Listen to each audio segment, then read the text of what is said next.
Hai semuanya, Assalamualaikum warahmatullahi wabarakatuh. Selamat pagi, salam sejahtera untuk kita semua. Dalam keseharian mungkin kita sangat sering ya mendengar konsep kepemimpinan yang kerap kali diucapkan oleh teman-teman, bahkan bapak ibu dosen yang ada di kelas. Nah, sebenarnya ada satu konsep atau satu kata yang sangat menarik dalam konsep kepemimpinan ini, yaitu kata seorang pemimpin atau seorang leader. Nah, mungkin dalam benak kita sehari-hari, mungkin kata pemimpin ini identik dengan sebuah profesi seperti presiden, wali kota, gubernur, atau bahkan seorang CEO perusahaan. Nah, tentunya dalam kepemimpinan ini, seorang pemimpin ada yang bersikap baik dan ada yang bersikap kurang baik. Pemimpin yang baik adalah pemimpin yang bisa mengayomi, mendorong, dan mengajak seluruh anggotanya untuk bisa mencapai tujuan organisasi secara bersama. Namun pemimpin yang kurang baik adalah pemimpin yang justru menyalahgunakan wewenangnya, menyalahgunakan tanggung jawabnya untuk tujuan pribadi atau kepentingan pribadinya. Pemimpin yang baik ini sendiri bisa kita sebut sebagai seorang pemimpin yang sebenarnya, atau seorang leader yang sebenarnya. Namun pemimpin yang kurang baik bisa kita sebut sebagai seorang manipulator. Nah, mungkin teman-teman semua sudah tahu atau sudah paham terkait apa konsep yang akan saya bawakan beberapa menit ke depan. Benar sekali, saya akan membawakan konsep tentang leader and manipulator.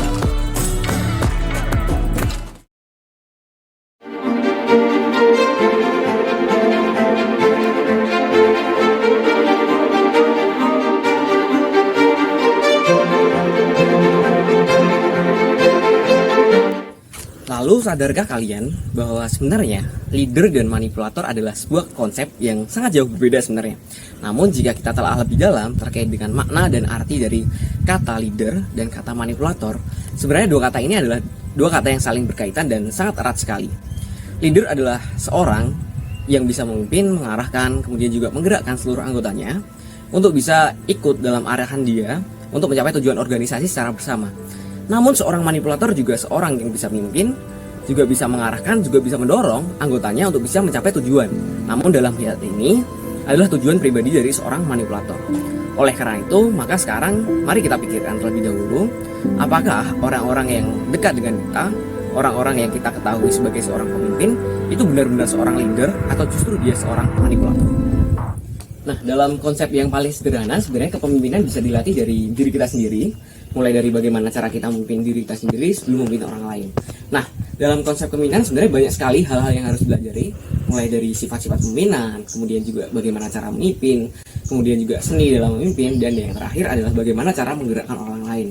Nah, hal yang terakhir ini yang sangat penting bagi kita sebagai seorang pemimpin sebenarnya, bagaimana cara mengarahkan atau menggerakkan orang lain agar mau dan ikut dalam perintah kita.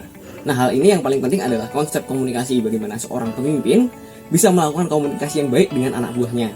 Cara-cara komunikasi yang baik bisa terjadi ketika pemimpin bisa memahami konteks bagaimana berkomunikasi agar tidak ada gangguan penyampaian pesan dari seorang pemimpin pada anggotanya. Nah, cara-cara ini bisa kita latih seperti yang sudah disampaikan pada materi-materi di awal, materi komunikasi dan negosiasi bisnis, bagaimana seorang pemimpin harus memahami konteks apa yang akan disampaikan, kemudian juga harus meminimalisir adanya gangguan dalam berkomunikasi, dan tentunya harus memahami konteks pada siapa dia berbicara. Nah, jika pemimpin sudah bisa memahami konteks dalam hal-hal konseptual komunikasi, maka seorang pemimpin akan memiliki sebuah skill komunikasi yang baik sehingga bisa mengarahkan dan menghendaki anggotanya untuk bisa ikut dalam perintah-perintah dari seorang pemimpin itu sendiri. Nah, kembali ke topik awal tadi, ketika konsep kepemimpinan atau cara-cara sebagai seorang pemimpin yang baik sudah bisa kita latih dan sudah bisa kita tanamkan dalam diri kita sendiri, maka lama-kelamaan kita akan bisa menjadi seorang pemimpin yang baik di masa yang akan datang. Tentunya juga dengan praktek, misalnya sebagai seorang pemimpin di organisasi atau menjadi pemimpin di sebuah acara. Nah, lalu pertanyaannya, di dunia nyata ini mengapa ada seorang pemimpin yang sudah baik, lalu dia berubah menjadi seorang manipulator? Contohnya adalah seorang pejabat publik yang awalnya sudah baik memimpin organisasinya atau memimpin pemerintahan, lalu dia berubah menjadi seorang manipulator, misalnya sebagai seorang koruptor. Nah, tentunya hal-hal ini bisa disebabkan oleh beberapa faktor. Faktor yang pertama adalah adanya triangle fraud atau segitiga fraud. Segitiga fraud ini sendiri adalah latar belakang atau penyebab kenapa biasanya seorang pemimpin yang baik lalu dia berubah menjadi seorang manipulator. Triangle fraud ini sendiri ada tiga konsep. Yang pertama adalah adanya tekanan yang dirasakan oleh seorang pemimpin, kemudian dia akhirnya melakukan sebuah fraud. Kemudian yang kedua adalah adanya kesempatan atau opportunity sehingga dia bisa melakukan pelanggaran atau bisa melakukan manipulasi di organisasinya.